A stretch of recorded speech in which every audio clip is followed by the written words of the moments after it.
All right. Okay, guys, I think I have everything in place. So on your screens, I am sharing my screen and I'm hoping that you can see kind of the title here of the presentation. I will be unsharing my screen at the end to show you the stretches, but most of what we talk about with regards to setting up your workstation is going to be done here through the PowerPoint. As I mentioned, I will be looking at the chat throughout. I will try my best. If you do have questions, please feel free to type them into the chat box and I will answer them as we go along. Otherwise, I'll save some time at the end as well where you can go ahead and ask some questions there. So I'm just going to make sure everyone can see the screen, the title, excuse me, oops, I went too far ahead.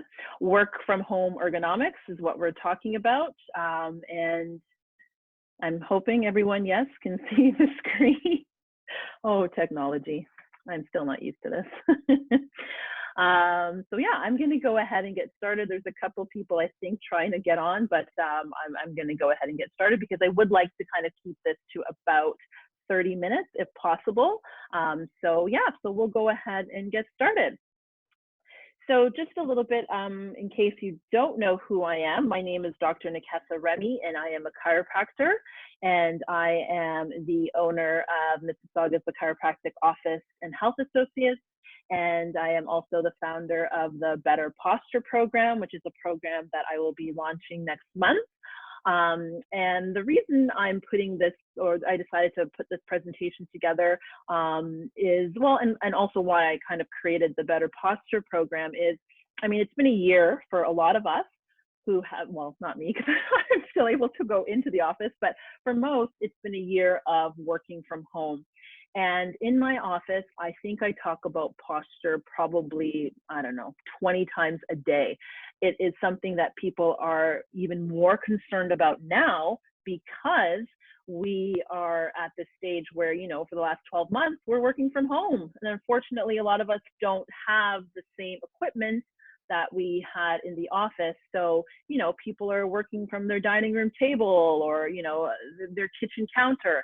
And so my goal with this presentation today is just to give you some ideas of some of the things that you can do to make your workstation just a little bit more ergonomically friendly. And I mean, I don't want to go into too much detail, but, you know, ergonomics really is just a way to create a space to make it more efficient and allow you to work more safely. So when we talk about designing an ergonomic workstation, it's just using devices, putting things in positions that will allow you to be more efficient and also to help reduce pain, because obviously if there's pain, we're not going to be efficient. And this is why a lot of workplaces will dole out a lot of money when it comes to ergonomics, because obviously they want their employees to be efficient. So this is a great presentation for anyone who is sitting, you know, behind a computer or at a desk for at least 2 hours a day. The thing about our spine is our spine really is only designed to sit for 60 minutes. That's an hour. After an hour, changes start to occur in the spine, and that is what will often lead to injury.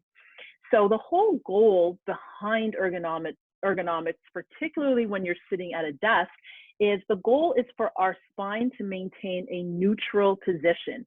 So I think a lot of people think that having a straight spine is best, and that's not actually the case. Our spine is naturally curved. It's kind of an S shape. And so when we're sitting, we want to create things that are going to allow us to maintain this S shape, as you can see at the diagram here. So that's the best position for the body when we actually are both standing and sitting. So I never want someone to think that they need their spine to be perfectly straight, because that is actually a myth and can cause more damage than good. So I want you to really look at this picture here, because especially when we talk about, you know, the chair and using towels and pillows on your chair, it's to create this S shape, to support our spine in an S shape. So I hope that makes sense, because it is really important and really is the, you know, the basic or the foundation of ergonomics when we're at our desk. So in an ideal world, this is what we would look like, right? If we are at a standing or sitting desk. Our elbows are bent 90 degrees, our hips and our knees are aligned, feet are flat on the floor, our computer screen is about an arm's length away, and the top of the screen is at around forehead level. So this is kind of what we're aiming for. Now, one thing I will say is, talking about standing desks, because a lot of people are interested now in standing desks. And I mean, if you've researched them, you know they are very expensive. But research has been showing that there is definitely a benefit to having a standing desk. Now, when I say standing desk, what I actually would prefer are the adjustable desks. So the desks that can take you from sit to stand. That is best because what research is showing us is it's actually better to modify or alternate your positions throughout the day. So it's not necessarily better to stand all day than it is to sit all day. You actually want to kind of alternate between the two. So not so much 4 hours standing, 4 hours sitting. If you're working an 8-hour day, you're looking at more like 2 hours standing, 2 hours sitting, and kind of alternating throughout the day. That is what research is showing is best for our spine and best for our productivity. So that's something to think about, because towards the end of this presentation, I am going to talk a little bit about standing desks and how to actually create one at home. So if you don't want to shell out the thousands of dollars that it takes to get a standing desk, there are things that we can do at home just to kind of help alternate and take a break from that sitting posture. So let's talk about desks a little bit. How do you know if you've got a good desk? Well, for those of you who might be working at your dining room table, your dining room table may actually pass as a good desk, because what you're looking for is, first of all, your feet or your knees, your thighs, they should fit comfortably under the desk, okay? So we don't want the tops of your knees against the bottom of the desk. That's not a good look. The other thing you want to look at is your elbows, okay? So if you place your hands at your side, okay, nice and relaxed, and then you bend your elbows, okay, so your elbows are at 90 degrees, kind of like this gentleman in the picture where I've circled here. And then once your elbows are bent 90 degrees, just slide the forearms forward. So if your desk supports that position, then your desk is actually doing its job. Now, if you don't have a desk that supports that, but your chair has armrests which support that position, that's okay too. Or if you have a desk that has like the keyboard tray, and if you pull the keyboard tray out and you rest your hands, your elbows are in that 90 degree angle as in the picture, then you know what? It's not a bad desk. So we don't need to spend thousands of dollars on a desk, but we do have to make sure that the desk and the chair, or just the desk or just the chair, supports a 90-degree bend in the elbow, okay? So if you are comfortable sitting at your desk, your elbows are bent 90 degrees, and your forearms are supported by either the desk or your armchair, you're in a pretty good position, okay? So we definitely want to make sure the elbows and the forearms are supported, because if they're not, that means that your upper back, your upper shoulders, and your neck are having to support the weight of your arms. And that is going to lead to more stiffness and more problems in the long run. So again, it doesn't have to be an expensive desk, but it does have to support the elbows and the forearms, okay? And that applies to whether you are sitting or whether you are standing. So that's one important thing to look at when we're talking about desks. Now, what do you do if your desk does not support you? There's a couple things that you can do. So if your desk is too high and it has a keyboard tray, which is lower, and that will kind of lower the surface you have to work on, use the keyboard tray. What do you do if you have a lower desk? Well, in this picture here, this person actually has their desk propped up on paint cans, which I would think could be supportive, but you want to make sure that if you do have a low desk and you just, you don't want to, it's not adjustable, and you don't want to go out there and buy a new one. If you've got textbooks and you're able to kind of level out the desk and raise it, why not put some textbooks under there? But again, you want to make sure that the tops of your thighs are clearing the bottom of your desk, okay, with your feet flat on the floor.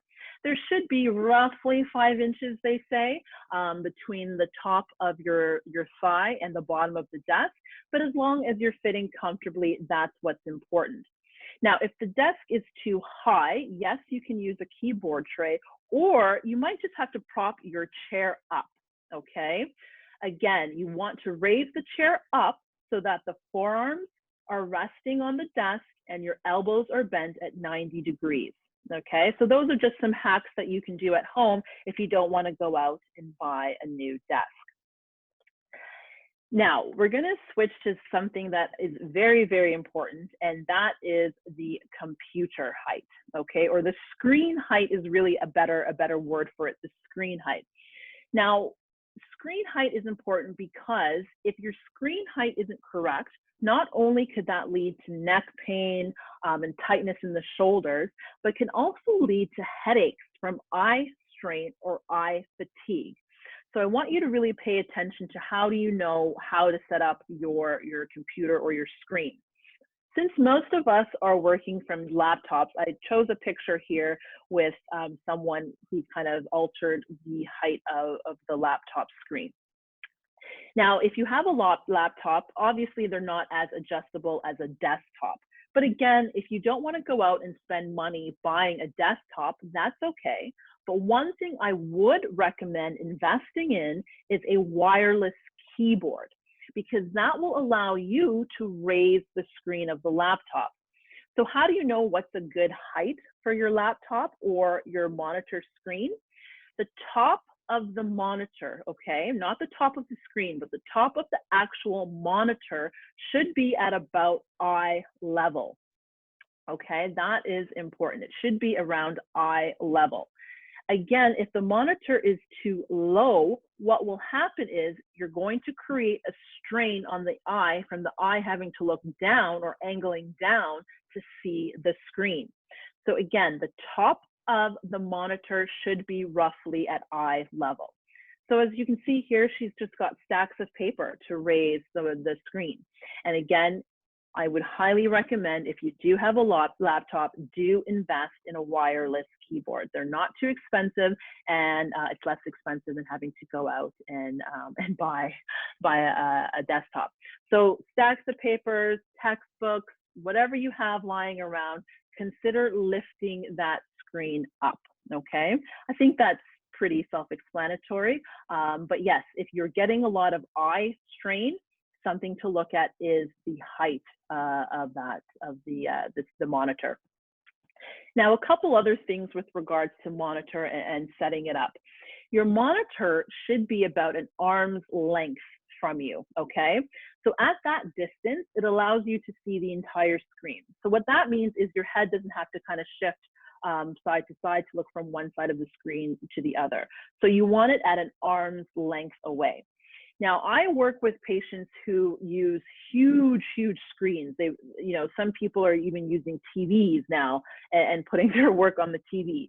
If that's the case, then yes, if you're using something larger than a computer screen, a typical computer screen, then that should actually be further away from you, okay? But you want to be able to have the screen directly in front of you, and you should be able to see the entire screen without having to turn your head side to side. Now, the last point talks about the glare, which is very, very important, again, because it could lead to eye strain if you've got a lot of glare. So what you want to do is the top of the screen should be angled away from you. And I think in this picture, you can kind of see in this picture here that the top of the screen is a little bit further away, whereas the bottom of the screen is slightly closer towards the young woman here. So whether you're using a desktop or you are using a laptop, consider angling your screen, particularly if you notice that you're suffering from eye fatigue, okay? So that's something to keep in mind. Now, let's talk about having more than one monitor, because it seems like everybody's working with crazy amounts of monitors now. Now, if you have one screen, as you can see in the picture here, and again, guys, if you have any questions, please feel free to type it into the chat. But yes, if you're working from one screen, you want that screen directly in front of you. Okay, so directly in front of you, arm lengths away, tilted slightly, the top of the screen tilted slightly away from you. Okay, pretty straight. Now, if you have two screens and that you are working off of equally, you want to angle those screens so you're technically right in the middle of those screens, and the screens are angled, okay, equally angled, okay? So again, if you find that you are looking at both screens equally, then you should sit pretty much right directly in the center of that screen. Now, some people have a laptop that they'll use as their keyboard and then have it connected to a desktop monitor. If that's the case, then what you want to do is you want to have the laptop as close to you as possible, and then have that desktop, again, straight in front of you, but obviously further behind the laptop. And if you're not using the laptop screen, you're using the desktop screen, then just angle your laptop down as far as possible so you'll have a clearer picture or clearer view of that desktop screen, okay? But again, if you're using the laptop just as a keyboard and you've got the desktop screen, that screen should be directly in front of you, okay? Now, that last picture on the right, and I feel sorry for anyone who's using 3 screens because that's a lot. That middle screen is going to be directly in front of you. And that is the screen that you are using the most, okay? So if there is one screen that you find that you are spending more time looking at, that is the one that you want to have directly in front of you. And then the other two are at equal angles, okay? So screen position, again, very important, but particularly for someone who's getting a lot of headaches, someone who is actually just feeling a lot of eye fatigue, do pay very close attention to that screen position because it is important, okay? Awesome. All right, so we're gonna talk or move to keyboards now. Keyboards are important because I'm getting a lot of more patients coming in complaining of wrist pain and thumb pain. And so keyboard placement is important. So as you can see from the picture above, you want to make sure that your wrists are straight, okay? And that your forearms and your upper arm are fairly close to the sides of your body. And one thing I'm not sure if you can quite see from the picture, but her elbow is supported by an armrest, whereas her forearm and wrists are now supported by the keyboard and the keyboard tray, okay? So you wanna make sure that your arms are not dangling and that they are supported. Now, she has one of those wrist pads that can be really helpful to take some of the strain off of the carpal tunnel, because that's where your carpal tunnel sits. It's right at the base of the wrist there. And so the constant pressure of your wrist on a hard wood surface or a hard desk surface could lead to some irritation on the tunnel, which will lead to pain and numbness and tingling into your hands. So if that's something that you've had or that you're concerned with, if you don't have a wrist pad, no big deal. As you can see in the diagram below, you can just use a rolled up towel and place that at the base of your keyboard. But again, you also have to make sure that your wrists are straight when you're using your keyboard, okay? I've read a few articles. People have used even like, well, I guess it works, but sponges and place sponges there on the bottom of the keyboard, and that's fine too. You just want something that's going to offer you a little bit of cushioning. Now, at the end of this part of the presentation, I am going to show a little exercise that you can do to help strengthen your wrists, because unfortunately, you know, we're sitting, we're typing, we're on our phones a lot more, and that is leading to a lot of wrist injuries like carpal tunnel or texting thumb, which is a real issue. It is a real injury. I see it almost on a weekly basis. So just making sure that your wrist is supported can help alleviate some of those types of symptoms. Okay, so let's spend a little bit of time talking about the feet. So if you remember from earlier, we talked about the neutral spine being that S shape. So when you are looking at a chair, if you're buying a chair or if you have a chair at home, you want to look at the back of that chair, because if the shape of the chair is kind of in that S position, that's going to offer your back a little bit more comfortable support, okay? Now, some of us are working from dining room chairs. I totally get that. And if that's the case, then you might want to look at getting an actual lumbar or lower back support cushion. That is something that I would invest in. And the good news is they're not too expensive. If you don't want to invest in that, you can absolutely use a towel and roll it, okay, to place it right in the arch of the back. Because you want to make sure when you are sitting at your desk that your back is right against the seat. The seat back is designed to support your spine, but it will only do so if your spine is actually against it, okay? So you can absolutely use a towel, a pillow, whatever you have to create that neutral or that S-shaped spine. And a couple other things to look at when you are sitting is, first of all, you want to make sure that your feet are flat on the floor, okay?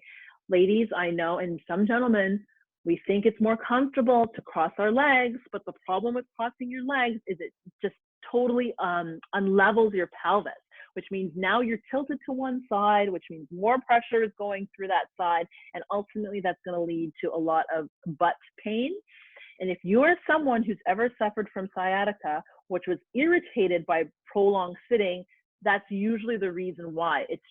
Sitting does put a lot of pressure on the glute muscles. And if we're not having our feet properly supported, that is going to increase the amount of pressure through those muscles. So if you need a footrest, if you need crates, textbooks, whatever you have, but do make sure that your feet are flat on the floor. Very, very important. I think that's pretty self-explanatory. But yes, and the thing with chairs too, that's a question I get all the time. What type of chair should I get? There are a gazillion types of chairs, and it's hard for me to say one brand is better than the other. But if you are looking to invest in a chair, my recommendation is just to get ones that have as many adjustable features as possible. So some important adjustable features obviously include the backrest. So this chair here, I could tell that the backrest will actually move forward and back, okay? So that's important. You want to make sure that the height of the armrests are also adjustable. And then the bottom part of your chair, which is called your seat pan, can sometimes be tilted. So if that's a feature, that's a great feature to have, because when you're sitting, especially when you're sitting for long periods of time, if you're able to adjust your seat pan so that it's actually tilted downwards, that means that your knees will be slightly lower than your hips. That's really good for circulation, okay? So if you are able to achieve that, great. If you're sitting on a chair that doesn't have that, and you are noticing that maybe your feet are kind of swelling a little bit at the end of the day, or if you're getting any maybe tingling in the feet, that could be a reason. So perhaps you want to get a seat cushion for the dining room or the hard chair that you have, just to allow for some cushioning in that area, okay?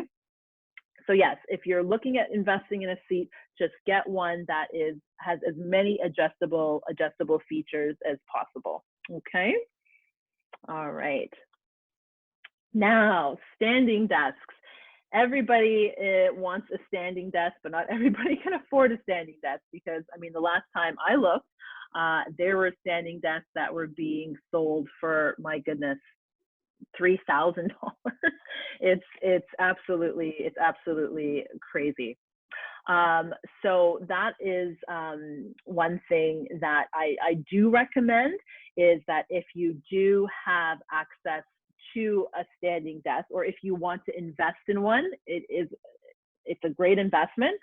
But as I mentioned in the beginning, do get one that is adjustable, that will take you from sit to stand, because a lot of research, as I said, is showing that standing for long periods isn't necessarily better. So what are some home hacks for standing desks? Well, you can see in this picture here, this lady has moved her laptop to an ironing board, and I think that's fantastic. I mean, most of us have ironing boards, I think, but they are a great tool. And again, you can just alternate between your desk and the ironing board should you have space. So sorry, somebody just wrote me a question. The seat is not deep enough as you're very tall. So yeah, so going back to the seat for just a quick question here is, yeah, if you are really tall, you do need a seat pan that not just tilts but lowers. So that's really important as well. But we can definitely talk about that in more detail a little bit later. Okay, so I'm going to move through this just so that I've got enough time here. But yeah, standing desk. Grab a cardboard box, an Amazon box. We all have those lying around.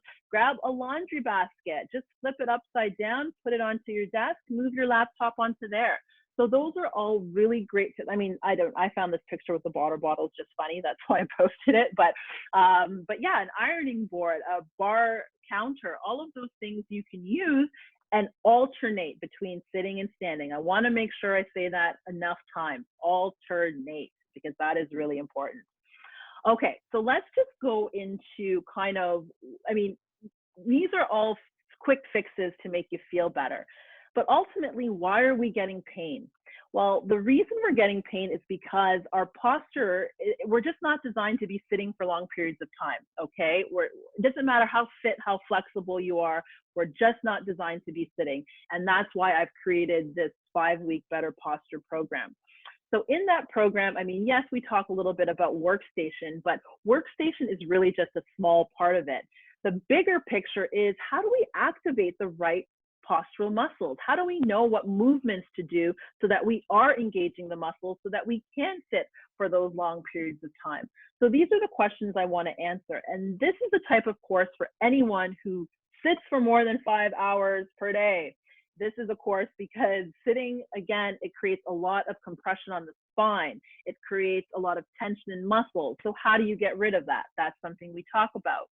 If you're suffering from pain, I'm giving you exercises that work on neck pain, back pain, but more so, it's all about head to toe posture. And I think that's what a lot of people don't understand is posture just isn't about sitting up straight. Posture is about using all the muscles in our body to support our spine. So this program literally goes from your neck all the way down to your hips and your legs to teach you how to engage postural muscles. And again, I'm giving you these tips because, hey, I don't know how long we're going to be working from home at this point, but obviously not everybody has access to chiropractic care, massage. So what are things that you can do at home to manage your pain? That's what I want to talk about, okay? And the great thing is, and I'm going to send an email to everyone who registered today so you can have a link to learn more about the program, is we are offering a discount right now just because I think this is so important and I want to make sure that it is something that everybody has access to. So I'm going to send an email out today. We have this savings going on, I think just for another 4 days actually, but I will make sure to send that out to you tonight so you can read up a little bit more about the program and really understand why I think that this is so important for everyone. So I'm going to go ahead and just hopefully stop this share so that you guys can see me. Hi, it's me. Okay. So what I want to do now is I want to talk about some exercises that you guys can do at home if you are suffering from, let's say, neck pain. Neck pain is probably the #1 thing that I see. So I have a towel here, which some of you may or may not have. And some of the exercises that I do today, I go into more detail about how to apply them to your actual posture so that you can create long-term gains. But what I'm going to talk about right now is just ways that you can manage neck pain. So one of the pains that we get is from looking down all day. So if you have a towel, I'm just going to turn to the side here. You're going to take your towel and pull forward. And then from here, I want you to look up. So what we're doing is we're just lengthening the neck and moving it in a position opposite to this. Because we spend so much time here, you want to stretch in the opposite position.